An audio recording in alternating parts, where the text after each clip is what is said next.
Ladies and gentlemen, welcome aboard Delta Airlines Flight 2998 bound for Atlanta, Georgia, with continued service to Dallas-Fort Worth International Airport. All carry-on items should now be stowed securely, either in an overhead bin or under the seat in front of you. All aisles... So I was reading similar stories and figured I should share my story and see what other people's take on it is, because to this day I am still baffled by this experience. Anyway, I was living in Austin, Texas at the time, but had flown out to Los Angeles for the weekend.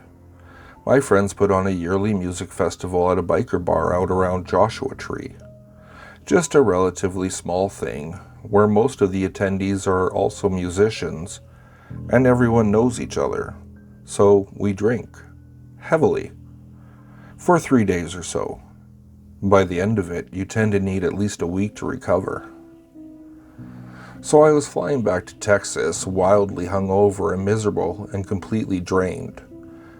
I had a flight from LA to Dallas, then a quick hop to Austin from there.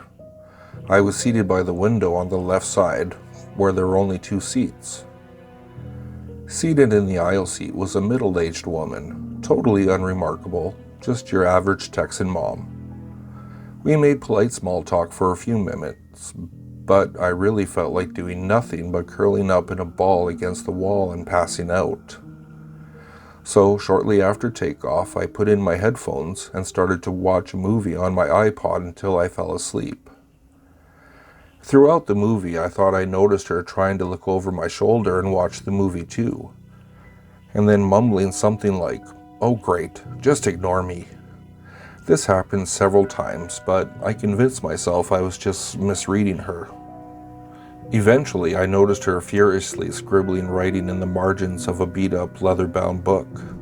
I kept peeking over at it, seeing that the entire book was filled with unintelligible chicken scratch in pretty much every bit of available space in the margins. I also noticed it was an Alcoholics Anonymous book. Whatever, I thought, just someone with issues. I eventually fell asleep.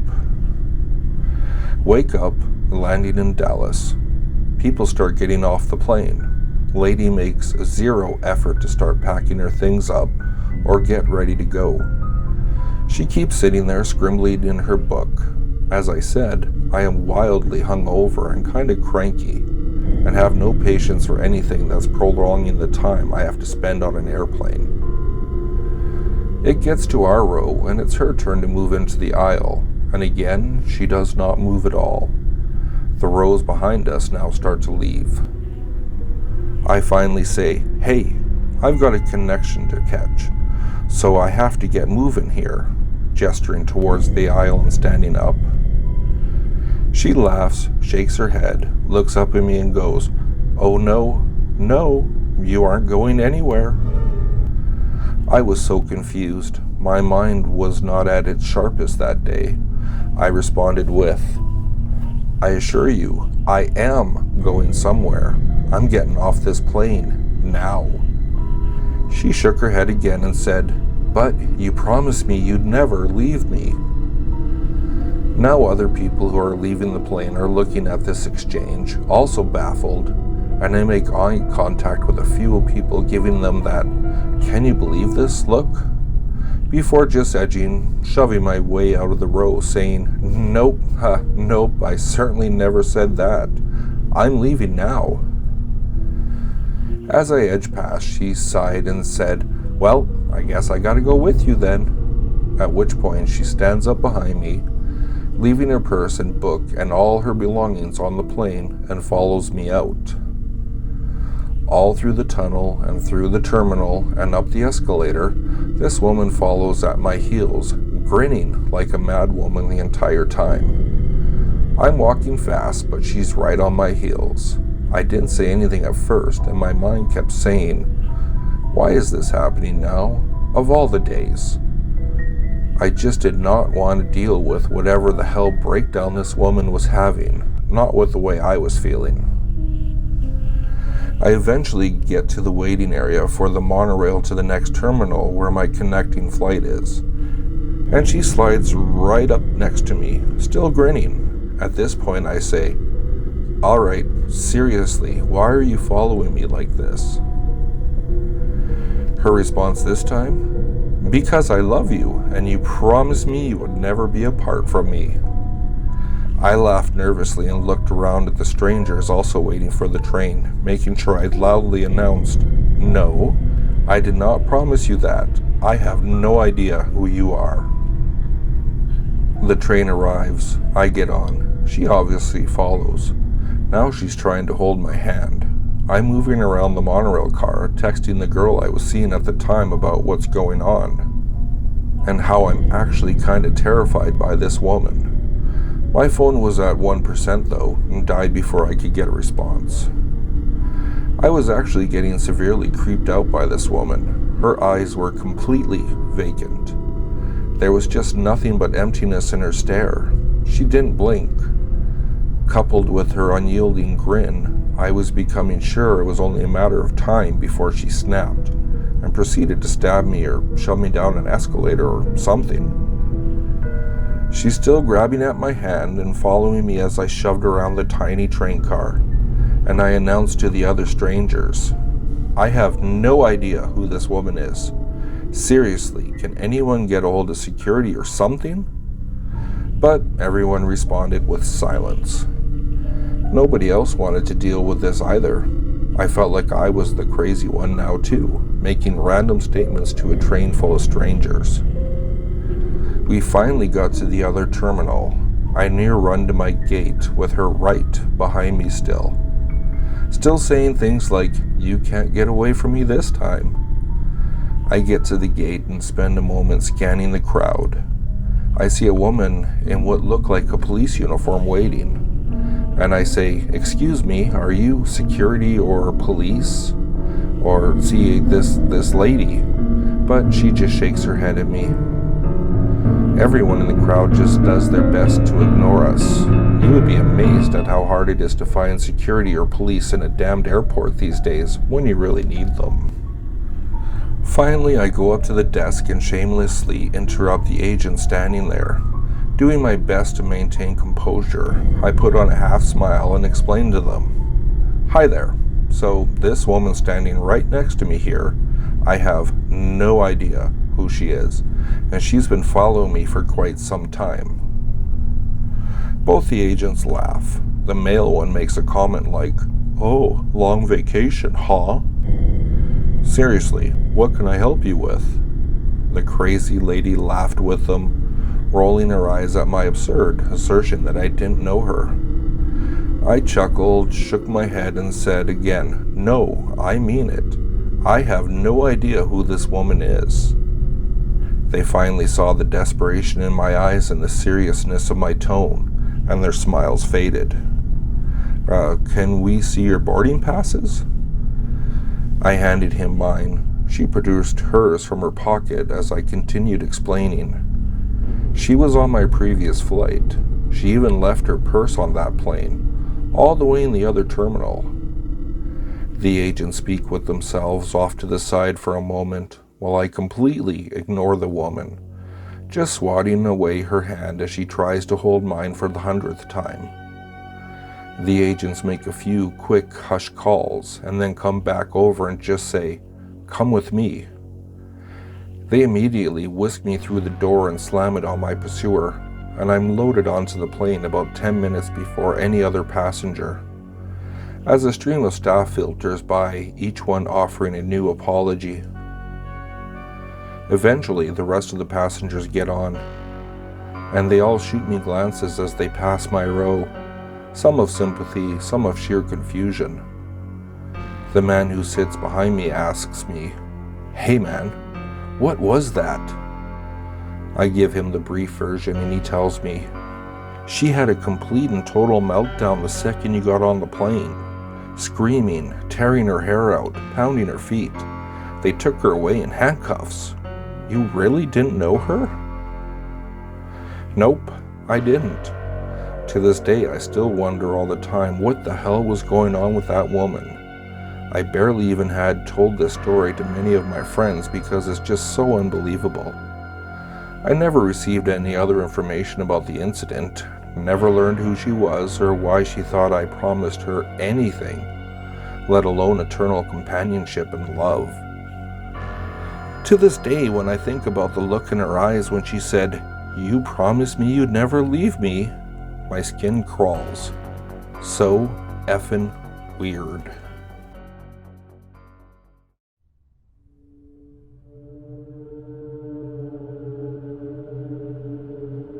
A little bit of backstory beforehand. My parents are divorced. I live primarily in Australia, but travel back to see my father, his family, and my extended family in the UK every chance I can spare. This story revolves around one of those visits. At the time of the visit, I was 13 years old and due to scheduling conflicts would be traveling alone without my other sibling. Luckily, most airlines and airports worth their salt offer assistance programs for unaccompanied minors. That program includes an identifying tag, escorts through the airport, help with check-in, and priority boarding. I was boarded first. My chaperone said goodbye and handed me off to the flight attendants. So far so good.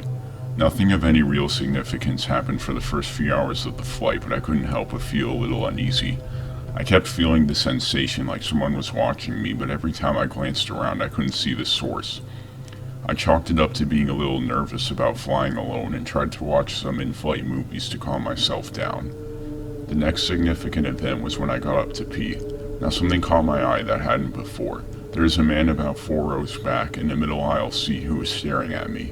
He wasn't making much attempt to hide the fact he was looking at me, and out of shyness I just looked down and broke our stare and tried to ignore him. As I walked by, I felt almost like he was gesturing me to look at him, as if he wanted to ask me a question. In that moment, I made the decision to ignore him and pretend I hadn't seen him gesture to me. My mother has always been very safety conscious, and I credit her with giving me a healthy suspicion of strangers. She had made it very clear that while I was traveling alone, I didn't have to answer to any other adults but my chaperones, and that if someone tried to talk to me or make me do something for them, I had permission to ignore them or report them to the airport staff. So that's what I did. I walked past him, went to the bathroom, and walked back to my seat with my head down. I can't verify whether or not he kept trying to get my attention because I was a little freaked out to look back. All I can say is that my creepy "you're being watched" senses kept on tingling as the flight went on. These bad feelings all came to a head during the sleeping hours of the flight. For those who haven't traveled international long hauls, the sleeping hours are for people to sleep by stimulating nighttime in the plane. This means no trolley service, dimmed lights, and all the airline screens are shut off.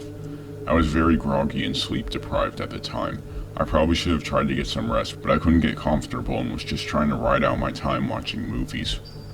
This is when he approached me. He put a hand on my shoulder and squeezed, then he said something that I didn't hear with my headphones on. I removed them and turned to give him my groggy but full attention. Me, sorry? Man, will you come to the back of the plane with me, please? Me, utterly confused by this question. Have I done something? Man, no, I would just like you to come to the back of the plane with me. He crouched down to be at eye level with me. Me, glancing back to the end of the plane, which is dark behind the curtain and the only bathroom is vacant. Man, I have money. He pulls out a wallet and shows me a wad of cash. If you'd like to come. I just want to talk to you at the back of the plane. It'll just be for a moment. I'm very confused as to what to do when this is happening. Looking back, I remember feeling annoyed, less afraid of danger and more irritated at being asked to stop watching a movie and do something. Due to my tired state, I wasn't connecting that I might be in danger. I was just being asked to talk to this guy about something.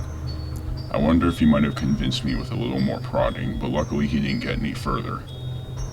A woman behind me, who I realized later was listening in for the entire conversation, pulled down her eye mask, leaned over between the seat cap, and said, "She isn't interested. You need to return to your seat right now or I'll call for the flight attendant." I've never seen a man move so fast. He tucked his wallet away and scurried back to his seat, slid on his eye mask, and rotated away from us so we wouldn't see his face. She turns her attention to me and says, "If he comes back over, you wake me up or call the flight attendant. If you need to use the bathroom, use the one in the center of the plane. It's more well lit." And she reaches through and rests a hand on my shoulder. I give a thank you and she leans back in the seat but keeps her eye mask off, shooting looks in the man's direction. Near the last few hours of the flight, I didn't feel uneasy or like I was being watched anymore. The woman, who was traveling with her 2 kids, keeps leaning in and asking me questions about where I'm going, who is picking me up from the airport, etc., etc. When she discovers that I'm meeting extended family at the terminal, her face clears and she offers to walk out with me to the baggage claim. We land, get off the plane, and when I saw my father in the arrivals lounge, I wave her a fond goodbye, say thank you, and walk off. As for the guy, I have no idea what happened. The encounter was so bizarre and short that I might have just discarded it from my memory immediately. Looking back, though, I always feel apprehension and dread at what his intentions were. I have some theories, but I'm glad I didn't get put in a position to find out.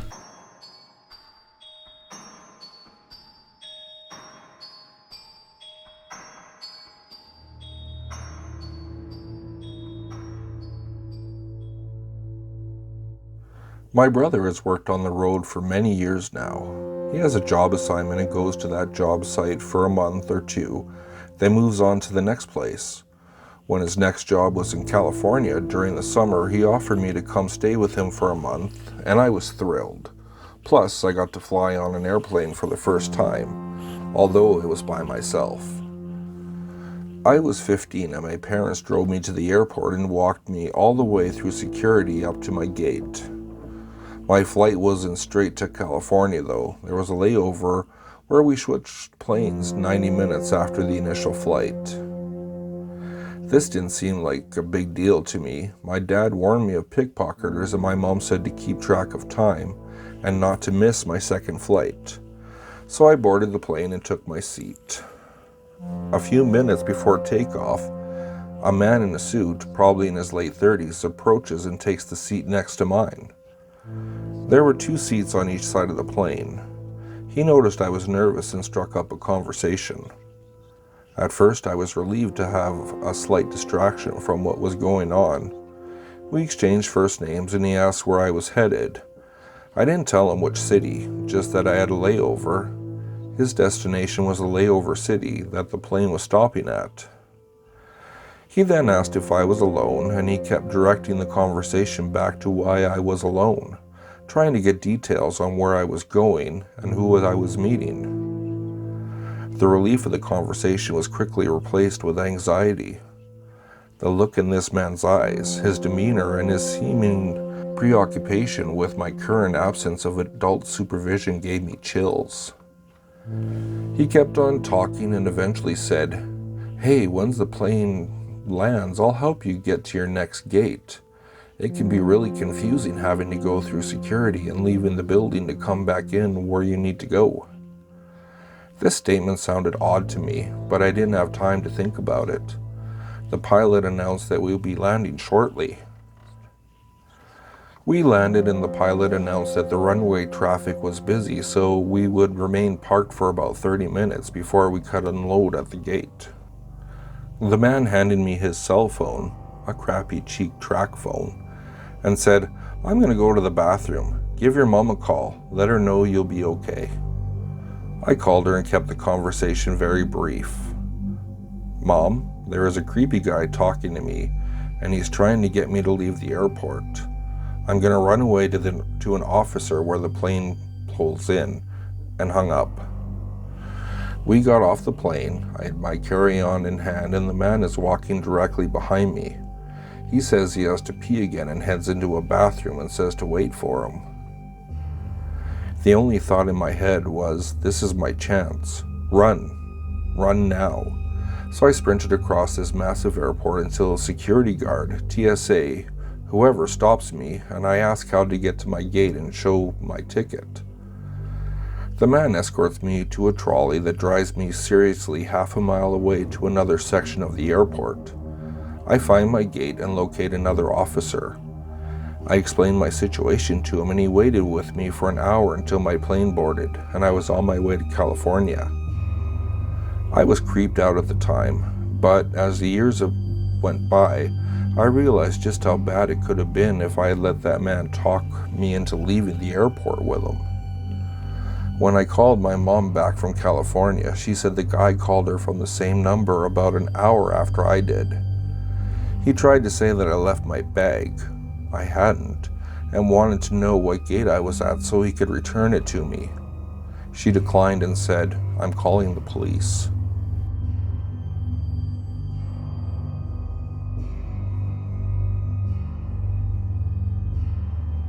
This was a long time ago, so the timeline might be a little bit off and some details are fuzzy, but I've written it out exactly as I recall it. In the early 2000s, my family was living in Europe, and in December of 2001, we were coming back home to Latin America for Christmas vacation. My brother and I, both in high school at the time, and my dad were flying together from Paris to Miami. My dad was seated in business class while my brother and I were in coach, sitting in the middle 2 seats of the middle row. The flight was pretty normal at first, absolutely nothing out of the ordinary. About 4 or 5 hours into the flight, I was reading a book, almost dozing off, when I heard a woman start to repeat the word no over and over. At first it was really quiet, almost inaudible, but it quickly got very loud and urgent. Before I realized what was happening, she was screaming no, no, no at the top of her lungs. I looked up and saw a flight attendant a few rows ahead of me to the right, hunched over someone sitting on the window seat. My first thought was that a passenger was having a heart attack or some catastrophic health problem, but her yelling was so unsettling that this couldn't be it. There was a strangely long delay in people's reactions. Nobody did anything. I completely panicked and froze in my seat. My brother, on the other hand, jumped up out of his seat, jumped over the person sitting on the aisle seat to his right, and ran up to see what was going on. He was up there in a matter of seconds, and as he approached, suddenly everyone around us stood up to see what was going on, and or try to help. She kept screaming, and now she is struggling with this passenger. He was really tall, so tall that his whole head was visible over the back of the seat, and he had long curly black hair. My brother came back to our row and said something is wrong before going back up to get a closer look. Passengers close to her began struggling with the guy as well. A bunch of people jumped on him and started pulling at him, and someone in the row behind him even pulled his hair back so hard his face jerked towards the top of the plane, without a really loud moan/scream, and then there was chaos. The aisles were so crowded nobody could move, and I saw a fire extinguisher being passed hand to hand from the back of the plane. I immediately thought there was a fire and that we were all going to die. It was an incredibly hopeless sensation to know that there's nowhere to run and no way to escape the situation unfolding in front of you. They passed the extinguisher up to a male flight attendant near the guy, and the flight attendant hit him with the butt of the extinguisher really hard on the face. They started asking for belts, headphones, straps, etc., anything they could use to restrain him. My brother took off his belt and gave it to them, and they wrapped everything they could around the passenger's arms, shoulders, and torso, securing him to the seat. I saw the male flight attendant who had hit him with the extinguisher carry a pair of large black tennis shoes to the back of the plane, which at the time seemed kind of strange, but I didn't think much of it. The flight attendant asked if there was a doctor on board to sedate the guy. People kept asking if there was a flight marshal on board, but nobody came forward. I can't remember exactly how or when things calmed down, but eventually everyone was told to return to their seats. A small group of the people that had helped restrain the guy were asked to keep guard on rotation. There were always at least a few people sitting behind him and or next to him keeping an eye on him. I think there was even someone behind him holding a fistful of his hair for the rest of the flight. The pilot announced over the PA that there had been a security breach. I can't remember exactly what he said, but it was vague, and that we were being diverted to Boston Logan Airport. He said they didn't know if the person was working alone, so get to know your neighbor. We were in the middle of the Atlantic with maybe 4 or more hours to go before we could land. Things were a bit ominous and tense, but for the most part everyone was friendly and in a pretty good mood. Nobody knew what had actually happened. We weren't allowed to get up from our seats, and if you had to use the bathroom, you needed to call a flight attendant to escort you to the lavatory, or you weren't allowed to lock the door. I remember a grumpy old French man a few rows from us got really annoyed after a while and kept getting up without permission just to annoy the flight attendants.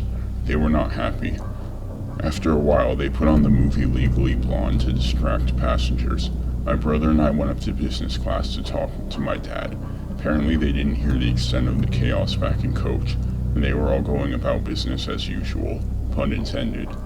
A few hours later, as we approached the U.S., we saw fighter jets outside of the window on both sides of the plane. The pilot announced that they were escorting us to Boston. A few little kids got really excited watching the jets. I later learned that these are a last resort security measure to prevent hijacked planes from repeating 9/11 style attacks. They were supposed to shoot us down in case of a major threat. We landed and we were told to stay seated. A SWAT team came on board carrying assault rifles and tons of body armor. A SWAT team came on board carrying assault rifles and tons of body armor, cut off all the guy's restraints, and took him off the plane. I saw everything in detail since we were seated only a few seats behind him. We were parked in the middle of the tarmac for a long time before we were allowed to disembark. I remember seeing pieces of my brother's belt on the guy's seat as we left and thought about to take one as a souvenir, but thought better of it. We were escorted to a baggage claim area in Boston Logan Airport that was surrounded by a large metal fence to keep us all in one place. We were there for what felt like 3 or 4 hours, just waiting anxiously, and nobody would explain anything to us. Passengers were getting really agitated, shaking the metal fences and yelling at airport personnel that this was inhumane treatment. There was no food, nowhere to sit, and children were crying. Dozens of people were trying to sleep on the baggage carousel. They finally ordered a bunch of pizzas and left us into a waiting area with actual chairs where each passenger was interrogated by the FBI. They were astonishingly unfriendly. I guess they were trying to discern if the guy had any partners on board. They then shuttled us to our baggage where security officers thoroughly hand-searched every single passenger's shoes, suitcases, and carry-on bags and patted everyone down. We were finally allowed to make a phone call and called my mom. The rest of the family was completely hysterical. They had been watching the news all day and knew that an Islamist extremist terrorist had tried to blow up our flight with a bomb that he had smuggled on board in his shoe. We had absolutely no idea what had really happened until this moment, as we were kept completely in the dark. It was a very strange sensation. Up until this point, my dad, brother, and I had actually remained pretty relaxed considering the circumstances, and were more annoyed about the inconvenient changes to our travel itinerary than the crazy experience on the plane. We had no idea how bad the security breach really was and how close we came to being killed. After about 12 hours in Boston, we were put on another flight home. My brother made the mistake of giving a few interviews to CNN and other networks while we were in Boston, so when we landed in our small country, he was immediately swarmed by the press and gave a bunch of interviews despite being exhausted. I was happy to finally sit and relax with my family after the longest and most stressful trip of my life. We later learned that the bomber, Richard Reed, had actually tried to board the same flight on the previous day. He was detained and questioned by French security because of multiple red flags. He had no luggage and purchased a one-way ticket with cash, causing him to miss his flight. They put him on the next day's flight and put him up in a hotel kind of far from the airport since everything nearby was booked. The following day it rained, and on the walk from the hotel to the airport his shoes got wet. This might have been why he had trouble lighting the wick in his shoe. His plan was to light it in mid-flight. He waited until the passenger next to him went to the bathroom, then tried to light his shoe with matches. The female flight attendant that first engaged him had smelled the matches and was walking up and down the aisle looking for a passenger who she had assumed was trying to smoke a cigarette. She saw him with the shoe in his lap and immediately tried to take it from him. They struggled and he bit her hand. Reed is now serving 3 life terms in prison.